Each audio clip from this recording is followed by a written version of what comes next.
Hello everyone, welcome to my first mini blog. তো দিনটা ছিল শনিবার। আমরা চলে গেছিলাম স্বামী নারায়ণা মন্দির, যেইটাকে অনেকেই পৈলান মন্দির নামে জানে। আর এই মন্দিরের লোকেশনটা হলো জোকা। তো আমি এই মন্দিরটা যখন তৈরি হয়েছিল সবে, তখন আমি একবার আমার ফ্যামিলিদের সাথে গেছিলাম এবং তারপরে আমি এই প্রথমবার আমার ফ্রেন্ডদের সাথে গেলাম।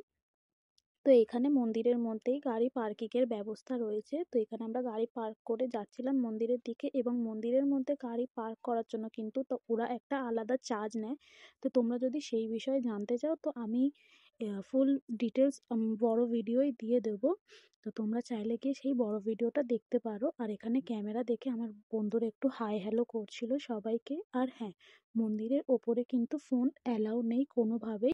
তাই আমি বাইরে থেকে কিছু ফটো তুলেছিলাম। তো সেই ফটোগুলো আমি এখানে ভিডিওতে দিয়ে দিলাম। আর তোমরাও চাইলে ঘুরে আসতে পারো পৈলান মন্দির। তো দেখা হচ্ছে নেক্সট মিনি ব্লগে। তো ততক্ষণের জন্য টাটা সবাইকে।